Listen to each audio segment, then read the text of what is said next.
So আজকের এই ভিডিওটি সেকেন্ড ইয়ার জিএনএম নার্সিংয়ের যে আমাদের মেডিকেল সার্জিক্যাল নার্সিং যে সাবজেক্টটা আছে সেই সাবজেক্টের কিছু ইম্পর্টেন্ট কোয়েশ্চেন উইথ যেটা আমাদের পরীক্ষাতে কমনলি এসে থাকে, ঠিক আছে? তো সেগুলোর কীভাবে অ্যান্সার লিখবো আমরা, বা ফাইনাল এক্সামের খাতাতে কীভাবে অ্যান্সার রিপ্রেজেন্ট করলে নাম্বার ভালো ক্যারি করা যাবে বা কম্প্যাক্ট একটা অ্যান্সার হবে, তো সেই নিয়ে এই ভিডিওটি। সো ফার্স্ট কোয়েশ্চেন যেটা আছে, ডিফাইন সিভিএ। তো সেরিব্রোভাস্কুলার অ্যাক্সিডেন্ট। তো ডিফাইন সিভিএ, সো যেটা ডেফিনেশন আছে সেটা তোমাকে দিতে হবে। যেহেতু এটা 2 মার্কসের আছে, so you can give introduction, ছোটো একটা ইন্ট্রোডাকশন দিলে সিভিএটা কী বা ফুল ফর্ম কী, দেন তারপরে তার ডেফিনেশন দেবে, ঠিক আছে? এবং সিভিএর যে দুটো ক্যাটাগরি হয়, সো দুটো মেন যে ক্যাটাগরি আছে সেই ক্যাটাগরি তোমরা এখানে টাইপসটা বলে দিতে পারো এই ডেফিনেশনের আন্ডারে, তাহলে সেখান থেকে 2 marks, near about 2 marks, full marks carry করা যেতে পারে।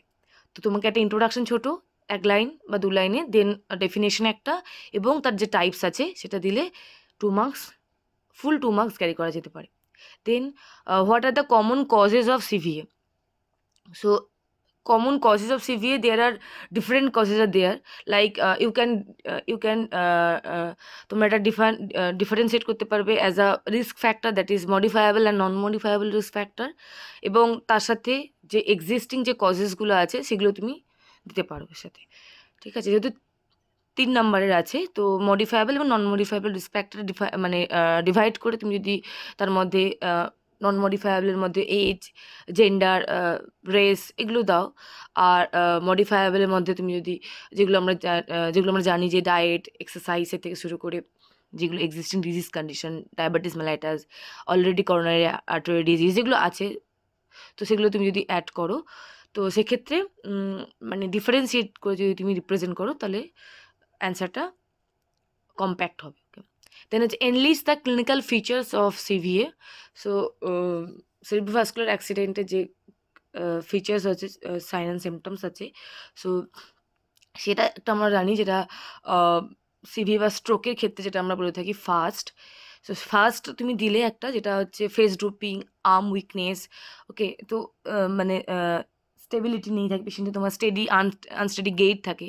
তো এই যে জিনিসগুলো আছে সেগুলো তুমি যদি মানে এই ফার্স্টটাকে এক্সপ্লেন করলে, দেন তুমি বাকি যে আমাদের যে ক্লিনিক্যাল ফিচার্স বা সাইন অ্যান্ড সিমটমস যেগুলো আছে ইন জেনারেল সিভিএ, তো সেটাকে রিপ্রেজেন্ট করতে হবে। সো এটা 3 নম্বরে যেহেতু আছে। দেন হচ্ছে মানে লস অফ কনসিয়াসনেস, যেগুলো আমাদের ভমিটিং, তো যেগুলো এক্সট্রা থাকে, মানে তোমার সেগুলো তুমি পরে অ্যাড করলে, বাট যেটা আমাদের অ্যাট বিগিনিং, যদি আমি হসপিটাল সেটিংসে যদি পেশেন্ট না থাকে, যে পেশেন্টের সিভিএস সেরিব্রোভাস্কুলার অ্যাক্সিডেন্ট হয়েছে বা স্ট্রোক হয়েছে, সেটা আমরা ইন জেনারেল যে কোনো পিপল, মানে লে পার্সনরাও আইডেন্টিফাই করতে পারবে by the first, that is face drooping, arm weakness, যেগুলো আমি বলছিলাম একটু আগে। তো এটা হচ্ছে ইন জেনারেল যে কোনো মানুষই দেখে আইডেন্টিফাই করতে পারবে। তো সেটা একদম বিগিনিংয়ে, স্টার্টিংয়ে লিখতে হবে, এক্সপ্লেন করে যে এটা হচ্ছে একদম প্রিলিমিনারি সিমটমস, যেটা আমরা দেখে এটা নন মেডিকেল পার্সনরাও আইডেন্টিফাই করতে পারবে বাই দ্যাট সিমটমস। আর তারপরে যেগুলো বইতে আছে, যেগুলো আমরা জানি যে সিভিএস সিমটমস, সেগুলো যেমন লস অফ কনসিয়াসনেস যেগুলো আছে, সেগুলো প্যারালাইসিস বা হেমিপ্লেজিয়া যেগুলো আছে, ভমিটিং, তো এই জাতীয় জিনিসগুলো আমরা তারপরে নেক্সট দেবো, ঠিক আছে? নেক্সট হচ্ছে discuss the nursing management of a patient with CVA. So nursing management of patient, যেহেতু এখানে নার্সিং ম্যানেজমেন্ট বলেছে, সিভিয়ার আমরা নার্সিং কেয়ার প্ল্যান যেটা হয়, সেই কেয়ার প্ল্যান আমরা বেসিক্যালি কেয়ার প্ল্যান ফরম্যাটে লিখি যখন কোয়েশ্চেনে একটা স্পেসিফিকেশান থাকে যে discuss the nursing process or discuss the nursing care plan specifically বলা থাকে, care plan or nursing process. So in that case আমরা কেয়ার প্ল্যান ফরম্যাটে অ্যান্সারটাকে রিপ্রেজেন্ট করি। বাট যদি নার্সিং ম্যানেজমেন্ট লেখা থাকে, তো এটা তুমি হয় নার্সিং কেয়ার প্ল্যান ফরম্যাটে করতে পারো, অথবা তুমি ইন জেনারেল নার্সিং ম্যানেজমেন্ট লিখতে পারো। তো যেহেতু 7 নাম্বার আছে, সো আমাদেরকে এখানে মিনিমাম 4টে থেকে 5টা নার্সিং ডায়াগনোসিস প্রায়োরিটি ওয়াইজ লিখে তার ম্যানেজমেন্ট, তার ডায়াগনোসিস, তার গোল, প্ল্যানিং এবং এক্সপেক্টেড আউটকাম দিয়ে অ্যান্সারটাকে কমপ্লিট করতে হবে, যেহেতু 7 মার্কস আছে। তো এক্ষেত্রে for the CVA, that we all know that first nursing diagnosis হতে পারে কি না, ইনএফেক্টিভ সেরিব্রাল টিস্যু পারফিউশন থাকতে হবে, কারণ যেহেতু আমার ব্লাড সাপ্লাই হ্যাম্পার হচ্ছে, হতে পারে ইসেমিয়ার জন্য, হতে পারে হেমারেজের জন্য, রাইট? তো ইনএফেক্টিভ cerebral tissue perfusion হবে related to CVA, related to obstruction or related to haemorrhage, যে কোনো কারণের জন্য, যেটা depending on the patient's condition.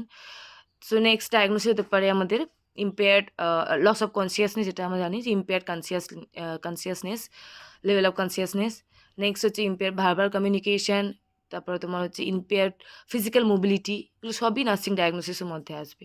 তো এইভাবে কন্টিনিউশন করে সেলফ কেয়ার ডেফিসিট, যেহেতু পেশেন্ট প্যারালাইসিস না, সো বা পেশেন্ট হচ্ছে unconscious, so depending on that আমরা হচ্ছে নার্সিং ডায়াগনোসিস প্রায়োরিটি ওয়াইজ লিখে তোমরা তার তার individual goal, individual planning, individual expected outcome লিখতে হবে, ঠিক আছে? আর যদি এখানে কেয়ার প্ল্যান বা নার্সিং প্রসেস বলতো কোশ্চেনে, discuss the nursing process of a patient with CVA, এভাবে যদি বলতো, তাহলে সেক্ষেত্রে নার্সিং কেয়ার প্ল্যানের যে ফরম্যাট আছে সেই ফরম্যাটটা ধরে করতে হতো, ঠিক আছে?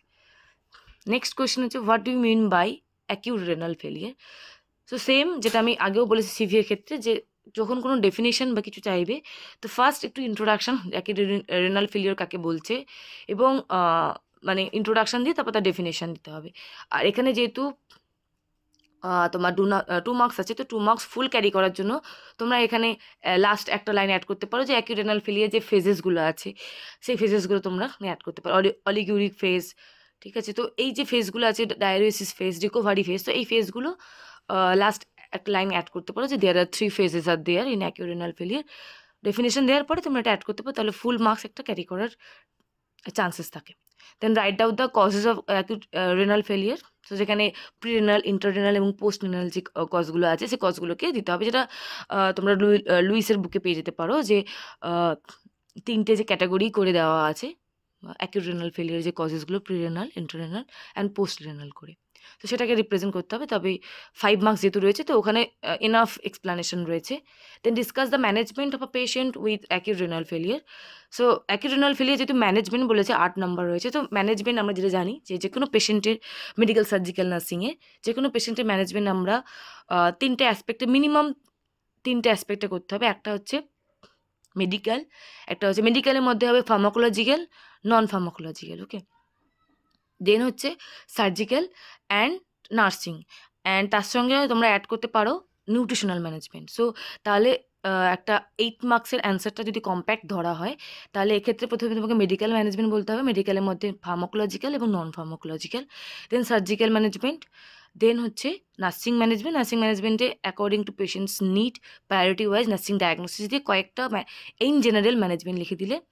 নেক্সট তুমি করলে নিউট্রিশনাল ম্যানেজমেন্ট, যেহেতু acute renal failure patient, so আমাদের যে ইলেকট্রোলাইটের যে রেস্ট্রিকশনস রয়েছে, ফ্লুইডের যে রেস্ট্রিকশনস রয়েছে, তো সেটা এবং ইনটেক আউটপুট যে কতটা ইম্পর্টেন্ট, সেটা আমরা নিউট্রিশনাল ম্যানেজমেন্টে এখানে হাইলাইট করতে হবে, তবেই অ্যান্সারটা একটা ইম্প্যাক্ট হবে, মানে একটা কম্প্যাক্ট একটা অ্যান্সার হবে, তবে একটা 8 মার্কসের কাছাকাছি নাম্বার ক্যারি করার টেন্ডেন্সি থাকবে। নেক্সট আছে একটা পেশেন্টের কন্ডিশন দেওয়া আছে কোলেসিস্টাইটিস, এবং পেশেন্টের প্ল্যানিং আছে ফর cholecystectomy.